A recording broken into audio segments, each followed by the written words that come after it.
Hi everyone, this is Will, the beer champion, and I'm doing a series of asexual beer pairings because I am ace and I can. And so today I'm doing a black food today.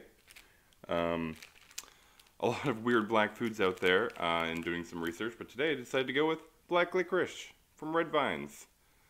Classic. Red Vines has been producing this since the 50s. They eventually, so they're owned by American Vines. In 1958, they created the raspberry vine, which became the red vine. In '99, they joined a bunch of other small candy makers and created the Candy Alliance, which was for a while in my home state of Oregon. They were in Bend, Oregon, and now they're in LaPorte in Indiana. That's where their headquarters is. And licorice has been consumed by people for thousands of years. The Egyptians consumed them, and whether that migrated to South Asia or if they just had already been eating licorice for a long time, independent of the Egyptians, a little unclear, but it's an interesting history. People have been consuming black licorice and regular licorice for millennia, which is super interesting to me.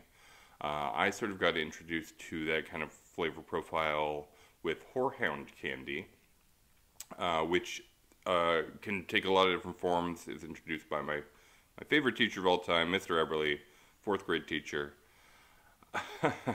And that particular candy it was like an Old West candy, had sort of marks of black licorice, a little bit of root beer, a little bit of sarsaparilla. It was like a hard candy that was just delightful. I still like this stuff. It's weird, but I like it, so whatever. And what we're going to be pairing that black licorice with today, Jägermeister. Look at that Jägermeister. Everyone knows this drink. Yeah, it's, selected 56 botanicals is what they say, but to be perfectly honest, one specific flavor, which is that of black licorice, or that of, I'm wondering what's in my lap, it's Tillamook vanilla ice cream, because I'm making a float. Oh, this scoop's so soft.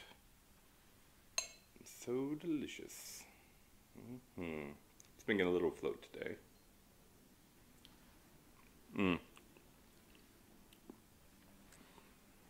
Yeah, the vanilla pairs really well with the main flavor of both the Jägermeister and the black licorice.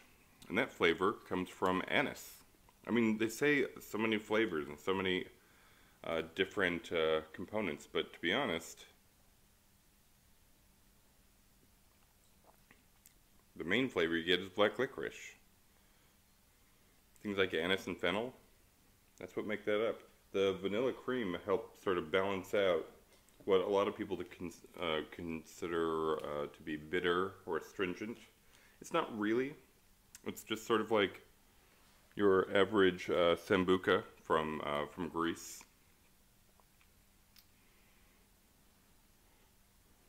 And you take this combination. You've got your licorice, you've got your liquor and ice cream, and you just put one on the other, and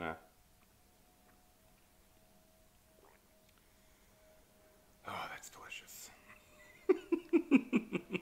So many different Jägermeister cocktails that you find on the internet are just drop it in a pile of nonsense like Red Bull and just knock it back as fast as you can. But honestly, something like this is just, it's a delightful beverage, especially for the summer. You've got black licorice, anise, and fennel flavors here.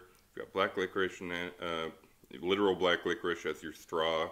And then the cream, the vanilla cream, helps balance them all out for people that get a little bit offended by anise flavors.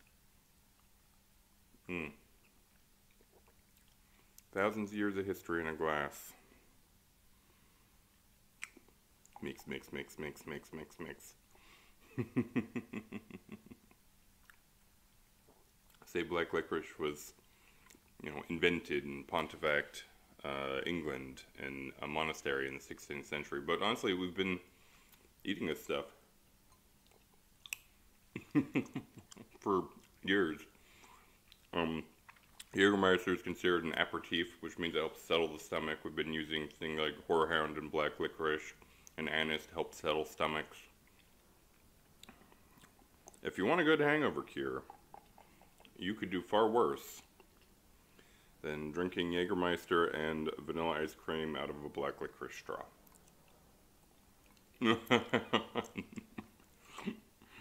Oh, I'm a madman. But it is delicious. Oh, that's so good. So effing good. Alright. Well, if you have any other black licorice beer or food pairings, put them in the comments below. Like, subscribe, share, yada, yada, yada. And until next time, cheers.